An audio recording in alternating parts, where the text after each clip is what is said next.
College sports might finally have the legislation it needs to undo what seems to be a situation that is headed down the tracks in the wrong direction. We'll get to that on this latest edition of On Texas Football, brought to you by Prize Picks. I'm Jeff Howe, joined by Bobby Burton, live on location in Destin at the SEC Spring Meetings, and Hank South. Bobby, we've got the legislation that was brought up today. Ted Cruz, a senator from Texas, who is the U.S. Senate Commerce Committee chairman, and ranking member Maria Cantwell. They're heading up the Save College Sports Act, or Protect College Sports Act, I guess is what it is technically called. Bobby, when you look through this, and I believe you and Hank were both on a Zoom call today when this was announced. Bobby, when you go through this and you look at the bullet points, what are the big things? This is a lot for people to sort through. If you're a college football fan trying to take something away, what should you really be taking away from this? It is a massively encompassing proposal, in my opinion.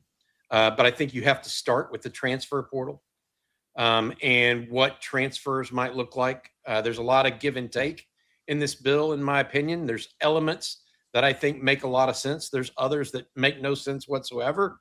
That's typical of probably legislations of all type. But if you start with the transfer portal, what the Protect College Sports Act is trying to achieve is to guarantee athletes one free transfer without any kind of penalty.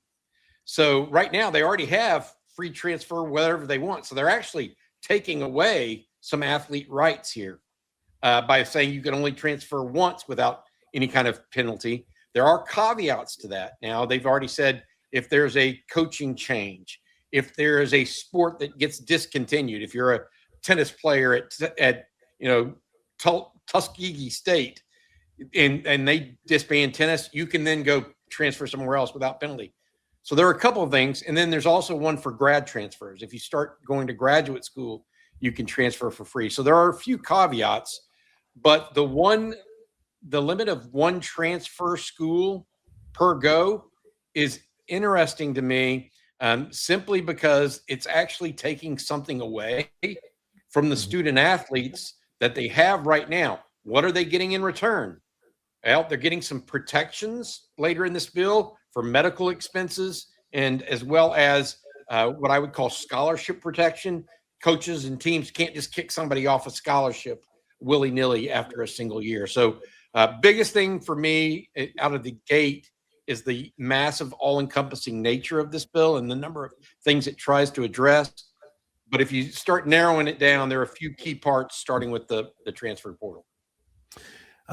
Hank, I know one thing that jumped out to you, and I think it jumped out to a lot of people, if you look at this bill, and I'm looking at the bullet points, Section 110, mid-season coaching transitions, prevents football coaches and key football staff from leaving mid-season to coach or otherwise effectively take over another FBS football program during the same competitive season, including through recruiting, roster management, NIL activity, or game planning functions. Hank, the so-called Lane Kiffin rule.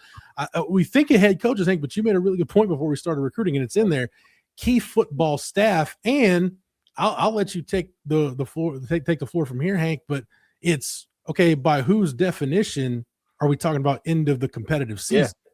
Yeah, exactly. Is it bowl season? Is it your conference title game? There's still some questions unanswered there. And as you mentioned, key football staff. This is going to potentially prohibit a rising offensive coordinator from getting a head coaching job, a defensive coordinator getting a head coaching job. It's going to push everything back. And in that case, and we were talking about this prior to recording, how does that affect the recruiting calendar to where, now we have that one transfer portal window in January that I think everyone agreed, obviously it was very quick and hurried, but I think most people generally agree it was a good thing to then be able to go into spring without the threat of that being a possibility later down the road. Do you have to move that back? Do you have to move around the calendar? Everyone wants to, keep the season from going into February, or the end of the season going into February. But now how does that rule affect and what constitutes end of season? And so that's going to be a really interesting thing, that the colloquial Lane Kiffin rule that caught my eye. Another thing I thought was really interesting too was reining in these kind of rogue agents and making them register in an agent database. It sanctions obviously these agents that are obviously not looking out for the best interest, which, if you cover this long enough, you've seen plenty of that, and it caps their commissions at 5%, which I think is also one of these protections, Bobby mentioned of, you take something away in the portal, but, it's also adding benefits for the student athlete as well. Bobby, one key piece to this that I think this deserves some clarification is the potential to pool television rights fees and your sports media fees, provided 75% of current FBS schools agree to do so, subject to the bill's guardrails. I know there's a lot of caveats in there, but Bobby, do you expect the SEC or the Big Ten to go for this because they've negotiated extremely lucrative television rights deals, the Big Ten with Fox and the SEC with ESPN? Yeah, I think so. There's some consternation over this and has been some question about it. There is reporting out that both the SEC and Big Ten would be able to opt in or opt out of this pooling of rights, even if there was a 75% vote that pooled rights. So right now there are 138, 39 NCAA Division I schools. That would require roughly 102, I believe, in based on a Senate aide that I spoke to this, or I questioned this to earlier. I think that if we're looking at it that way, what's going to happen is you're going to have the Big Ten and the SEC opt out of pooling. They may vote in favor of pooling, though, for everybody else. They just may not pool it themselves because Texas, Texas A&M, Ohio State, those programs have no interest in pooling with Texas Tech or Baylor or SMU at a lower level without some kind of outsized response or outsized contract from a TV perspective. What's interesting as we go down that path is are the ACC and Big 12 going to pool their rights together? If they do, are they going to have to pool them with the MAC, with the Big West, with Conference USA? What's to say they're actually going to be financially better off if they pool their rights? I think there's a number of different things here that are interesting. Another TV deal, I do think that was a TV deal, is they're requiring broadcast networks to carry a local game. Kind of like, over-the-air broadcast. The NFL makes, I think they have their deal with CBS and Fox for NFL games. They're saying that if it's a local game in Austin, University of Texas has to be shown over broadcast. Massive overreach, in my opinion. For all of this, there's a lot of overreach. You mentioned the Lane Kiffin thing, Hank. That's an overreach, in my opinion. How are you going to stop the offensive coordinator at the University of Texas from taking a head job at the University of Wisconsin mid-season? Nor should you. I just want to put that out there.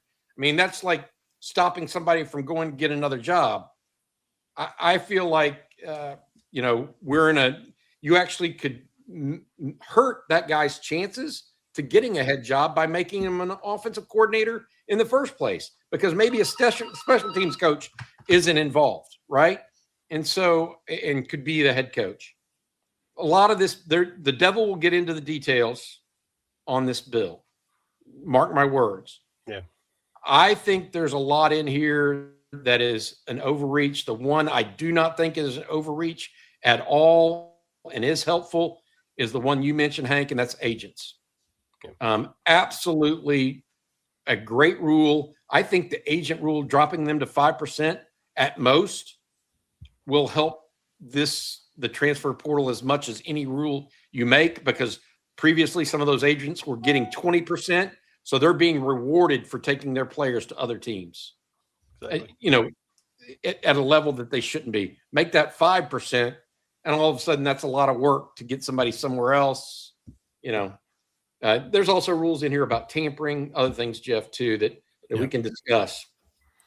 Yeah, we'll get into it a little bit more here in just a second. But right now, I want to take this opportunity to remind everybody that this edition of On Texas Football is brought to you by Prize Picks. We're on the cusp of June. That means the spring/early summer sports calendar is in full swing, and Prize Picks makes everything you're watching a little bit more fun. You're not just watching anymore; you got a little juice on it. And the best part is, it's easy. With Prize Picks, you're just picking more or less on player stats. That's all you got to do. Just build your lineup, submit it, and you're good to go. It takes about a minute to complete that process. You can go across multiple sports: basketball, baseball, hockey, golf, or if you like one, just watch it and let it ride. Whatever you're into, it's going to fit with Prize Picks. You just make your picks, you lock it in. Now, every single moment actually means something. Prize Picks is available in all 50 states, including right here in the great state of Texas. So if you haven't jumped in yet, now is the time. Just download the Prize Picks app, use the code HMA, play $5 and you'll get $50 in lineups instantly. Again, the code is HMA5, get you 50. It's that simple on the Prize Picks app. And as always, please remember, play smart, play responsibly, play Prize Picks. Hank, there is some wording in here. One of the things that jumped out to me is, well, all of this stuff sounds great. And there is some wording that leaves some wiggle room for some form of, let's just call it what it is, collective bargaining for the student athletes. I don't know how you can have all these restrictions and guidelines and you're changing things without giving the student athletes themselves a seat at the table. So I'm not saying this will be like the NBA or the NFL or the MLB Players Association against the owners, but when considering student athletes, employees, Hank, that's a bridge we're going to cross at some point. Yeah. I thought that was a really interesting point of this, is that they wrote in neutral on whether, employees. They remain moot. So, and I saw some good reporting on this. Like, it's almost a non-starter if there's not any sort of collective bargaining agreement with this. It's like, yeah, you're giving student athletes several things. The medical stuff that's great. Obviously the agent commission, like things that can help them certainly, but what cost? So I'm curious to see how that's going to impact the practicality of this eventually passing. I don't know if you have more thoughts on that, Bobby, but they made a note, neutral on employee size, which is like almost negates everything. I feel, in my opinion. Yeah, it's one of several things. To Hank's point that I said earlier, the devil will be in the details. This bill, the Preserve College Sports Act, will not go through as written currently. It may go through definitely several manifestations before it's able to go in. I think it leans heavily to the schools, still too heavily to the schools. You're taking away a player's right to transfer multiple times if he sees fit. And, what happens in that regard? That's not necessarily right. If a player can actually go make more money somewhere else and start somewhere else, well, what if, there are so many little pieces to this. And until you get the players in the room and you just dictate this kind of stuff, I feel like it's going to fall short. I do want to say this. I think there's some good in this. I do think there's some good in this. Limited protection. If they made a limit on agents at 5% and just got that bill through, that would be a big win, I think. But instead, I think what they're doing, like they always do in Congress, as I understand it, they try to package a bunch of different things so that each side kind of gets what they want. And when that happens, the bill gets watered down, and then we see a lot of what we've seen in the previous past. House settlement doesn't work. Why? Because the real big dogs didn't get a place at the table, and neither did the kids. Neither did the players that are going to make that money. That's just the reality of it. You can't treat everybody the same and expect this everybody to live by the rules. Like I just mentioned, that local broadcast rule. If they pool TV rights, that means in the city of Houston, Rice is going to have every game broadcast over the air. You think that they can make NBC, ABC, or the local affiliate carry that game when it's going to get 0.0? I mean, reruns of MacGyver might get more. So, I mean, I think that there are levels here to this bill that are going to be rewritten, rethought, et cetera.